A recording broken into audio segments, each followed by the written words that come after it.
요즘은 EQ의 시대다. 자뇌와 우뇌의 골고루 발달이 이루어질 수 있도록 도울 수가 있습니다. 운동을 통해서 아이들이 학업 성적이 전체적으로 다 올라갔다는 거예요. 어릴 때 음악 활동을 많이 한 아이들이 말도 빠르다. 피아노 언제까지 치다가 그만두면 될까요? 피카소? 이거 아이들한테 굉장히 스트레스를 줄 수 있어요. 그래서 말씀 칭찬하고 들숨 칭찬이 있어요. 혹시 아세요?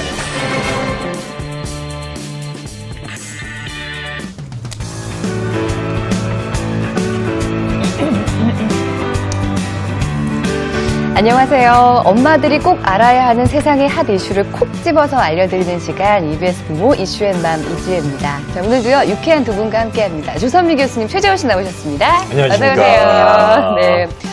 우리가 요즘은 EQ의 시대다라는 이야기 좀 오래전부터 들어왔던 것 같아요. 지능보다는 감성 지수를 높이는 거, 행복 지수를 높이는데 우리 예체능 교육에 꽤 도움이 된다라는 얘기가 요즘 새롭게 화제가 되고 있더라고요. 저도 요즘 그런 얘기를 듣고 있는데 네. 현실은 또 그렇지가 않잖아요. 예체능은 줄이고 있고 국영수는 지금 계속 늘려야 되고. 그렇죠. 현실이 좀 이래요.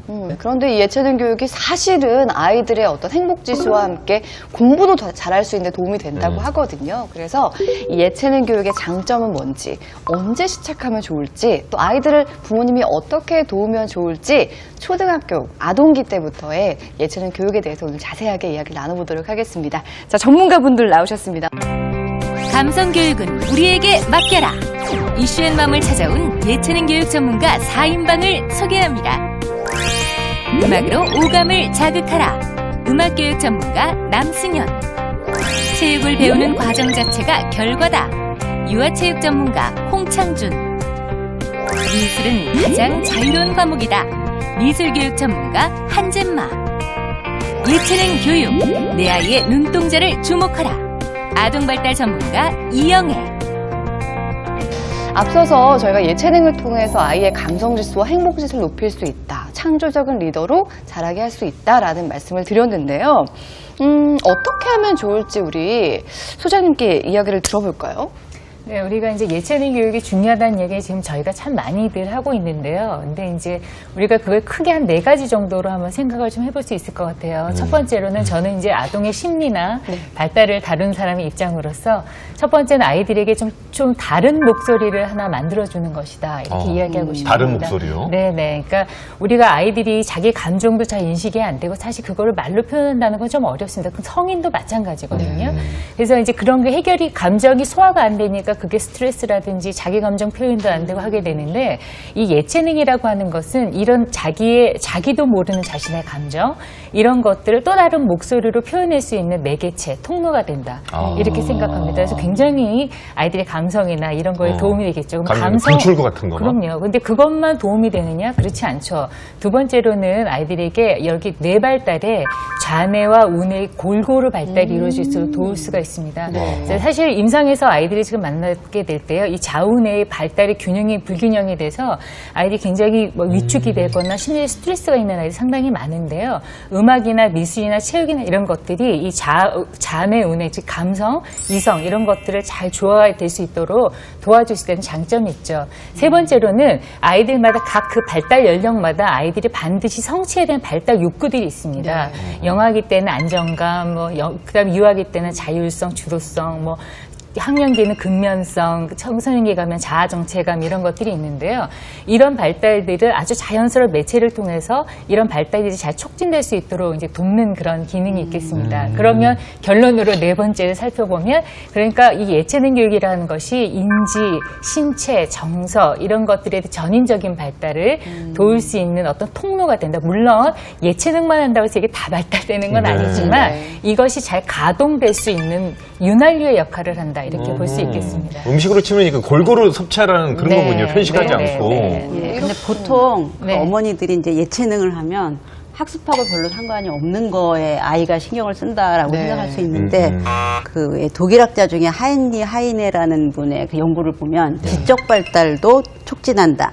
근데 이제 아까 말씀해 주신 것처럼 좌뇌 우뇌는 이제 좌뇌는 논리적인 부분을 담당합니다. 그리고 음악 같은 거는 우뇌를 담당하거든요. 우뇌가 담당하는데 이제 같이 해주게 되면 이 둘 사이의 소통이 훨씬 원활해지거든요. 그래서 공부를 잘 못하니까 예체능을 시키까 이런 게 아니고요. 네. 예체능을 충분히 하게 되면 학습에도 좋은 영향을 맞아요. 주죠. 제가 어릴 때 공부를 좀 잘했다고 한쪽만 계속 공부만 하게 되니까 이게 나중에는 힘을 못 받. 죄송해요. 아니 오늘은 네. 무슨 야구 선수 같이 입고 나오셨는데. 오늘 예체능 특집으로 해서 지금 체육 컨셉으로. 네. 네네. 네, 뭐 예체능에 이런저런 장점들이 있기 때문에 많은 부모님들이 우리 아이 빨리 가르쳐야겠다 생각을 많이 하시는데요. 그렇기 때문에 초등학교 가기 전부터 예체능 교육을 시작하시는 분들이 많이 계시더라고요. 그렇죠. 그래서 저희가 물어봤습니다. 예체능 어디까지 해봤니? 함께 만나보시죠. 반가운 시간임에도 불구하고 바쁜 오후를 보내는 우리 아이들. 한 인터뷰 설문 결과 예체능 교육은 평균 4세부터 시작한다고 하는데요. 공부량이 많은 고학년이 되기 전에 다양한 예체능 과목을 가르쳐야 한다는 엄마들이 늘고 있다고 합니다. 최근에는 벨리 댄스나 골프, 하키 등 색다른 과목들도 인기가 높은데요. 감성교육 시대, 내 아이가 제대로 할 줄 아는 운동 하나, 악기 하나쯤은 꼭 배웠으면 하는 엄마의 마음이겠죠?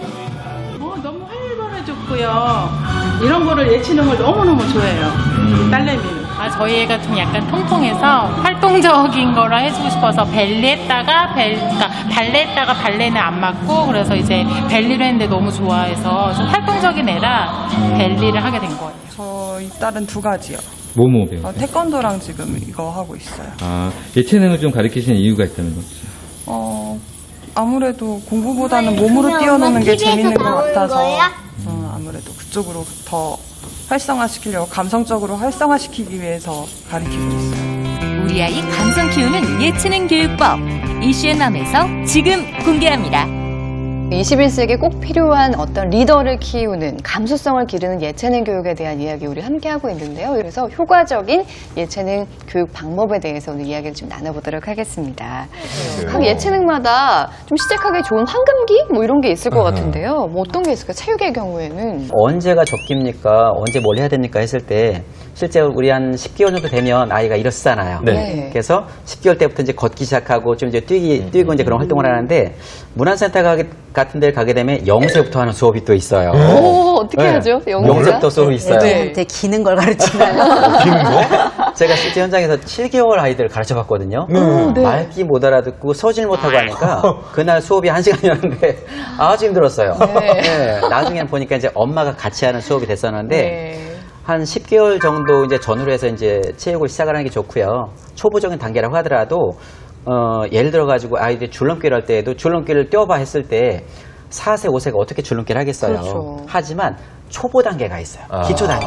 그 단계부터 시작을 하게 되면 아이들은 그 단계를 했을 때 6, 7세가 되면 기초가 되기 때문에 좀 더 더 쉽게 할 수 있다는 거죠.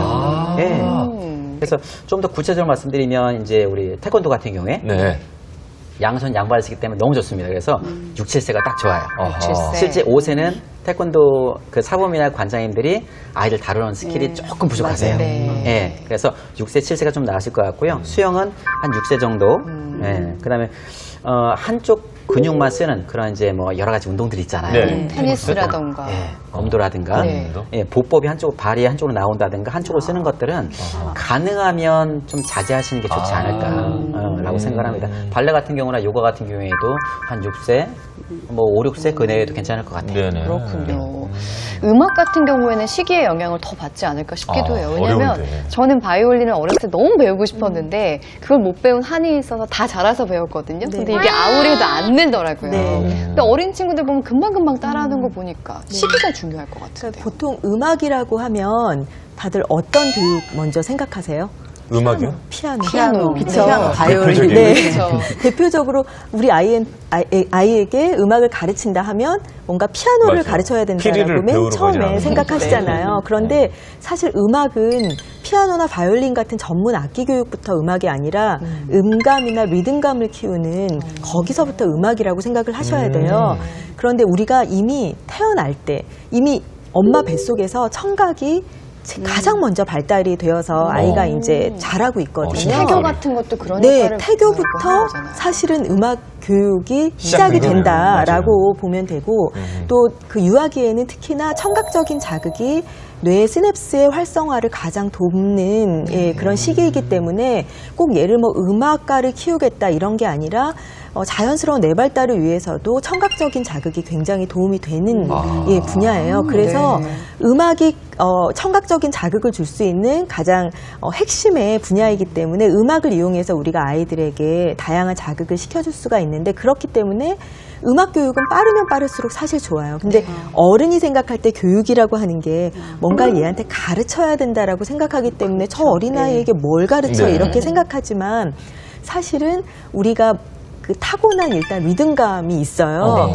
그 리듬감에서 가장 중요한 게 고정박이라고 해서 다 이렇게 규칙적으로 흐르는 박이거든요. 우리 왜 그거 그렇죠. 우리 그거 왜 타고날까요? 엄마 뱃속에서 심장 박동 소리 들으면서 9개월 열흘 동안 살았었기 때문에 기본적으로 조기 교육 받고 이제 태어났어요. 그래서 아이들이 이미 몸을 움직이지 못하는 갓난아기 시절에도 리듬에 대한 감각을 몸으로 느낄 수 있어요. 아직 표현은 못하지만 사실 지금 현대의 음악 교육에서 가장 많은 영향을 미치고 있는 에드윈 고든 박사가 있어요. 에드윈 고든이 이제 모든 것을 집대성해서 어떤 이야기를 했냐면 생후 2년 동안 아이들이 받게 되는 음악적 자극에 비례해서 음악과 언어의 자질이 굉장히 급속도로 비례해서 발달한다라고 이야기를 해요. 그리고 생후 2년에서 생후 9살까지 또 비례해서 발달은 하지만 생후 2년에 비해서는 좀 완만하게 발달을 하고요. 우리 지금 성인이 된 우리는 만 9세 때 이제 결정된 그 음악적 자질, 언어적 자질을 가지고 그냥 평생 가는 거예요. 테크닉적으로는 좀 늘지 몰라도. 그래서 이제 진행자께서 나중에 어떤 악기를 배우고 싶어서 막 배워도 내 마음같이 막 안 되는 거죠. 그렇기 때문에 어릴 때 그래서 안 되는 거더라고요. 그 어리면 어릴수록 그런 청각 자극에 의한 활동들은 많이 해줄수록 좋긴 하죠. 그런데 언제 그러면 내가 악기를 시켜야 하느냐. 그러니까 음감과 리듬감 같은 그런 활동들을 키울 수 있는 활동은 꼭 어디 학원을 다니고 돈을 들이지 않아도 엄마가 집에서 많이 할 수 있어요. 제가 뒤에 가서 그거는 좀 알려드릴게요. 그런 기본적인 그 음감과 리듬감을 키우는 활동을 한 다음에 보통 엄마들이 한 5살, 6살 되면 피아노 시켜야 돼. 바이올린 시켜야 돼. 이제 어떻게 뭘 시키지? 나 뭐 다 시키는데 나 뭘 시키지? 고민하신단 말이에요. 그런데 사실은 악기 교육의 적기가 따로 있어요. 거기에는 어떤 그 제한이 있냐면 보통 우리가 악기 교육을 한다라고 하면 피아노 다 어떻게 배우셨어요? 어렵게 배웠죠. 어렵게 배우셨죠. 일단 선생님이 여기 열쇠구멍 앞에 앉아. 그리고 앞에 악보가 있었어요. 맞아요. 그 악기 교육은 무조건 악보를 동반하고 있기 때문에 우리가 시작 시기를 고려해야 되는 첫 번째 이유이기도 한데요. 악보를 읽는 거는 그 어느 정도 인지 발달이 필요하고 좌뇌가 좀 많이 사용이 되는 그 시기여야지 사실은 쉽게 접근을 할 수가 있거든요. 그런데 유아기는 아직 악보를 첫 번째 줄, 첫 번째 칸 이런 것들을 계산하면서 악보를 보기에는 조금 이른 시기예요. 그리고 피아노 같은 악기를 제일 먼저 시작하는데 잘 보시면 바이올린이나 첼로나 이런 악기들은 유아용 악기가 있어요. 사이즈가. 그런데 피아노는 우리가 성인용 피아노로 어린이들도 가르치거든요. 그렇다 보면 이 터치를 할 때 손가락 근육의 발달을 요하는 그런 악기인 거죠. 어른들 기준으로 만들어진 이 무게감을 아이들이 그것을 버티기가 사실은 좀 힘든 시기이거든요. 어쨌든 너무 일찍 피아노를 시키시는 것보다 좀 글을 배우는 단계에서 피아노를 시킨다. 그래서 보통 7살이나 8살쯤에 피아노 시작하시는 게 오히려 좋으세요. 바이올린 더 제한적이에요. 바이올린은 바르게 서서 이렇게 운지를 하고 보잉할 때도 뭐 이렇게 해야 되고 아이들이 되게 힘들어 하거든요. 8살, 9살 정도. 첼로는 악기 자체가 좀 크기 때문에 한 2학년, 초등학교 2학년 정도는 돼서 시작하시는 게 좋고, 그 다음에 관악기 같은 경우요. 클라리넷이나 플룻 같은 경우는 또 이제 호흡의 문제도 있고, 또 운지가 훨씬 정교해요. 이렇게 그냥 하나씩 누르는 게 아니라 얘가 눌러질 때는 얘는 또 안 눌러야 되고 이런 정교한 운지 때문에 소근육이 굉장히 많이 발달되어 있어야 돼서 네. 보통 플룻은 한 2학년 정도, 클라리넷은 한 3학년 정도부터 시작하시고 피리 같은 건 몇 살 정도일까요? 그나마 그 피리는 이제 리코더라고 우리가 많이 네. 얘기를 하죠. 맞아요. 리코더는 호흡이 다른 악기에 비해서는 좀 편안하게 만들어진 악기예요. 그래서 보통 초등학교 1학년 때쯤에 하셔도 문제가 없으시고요.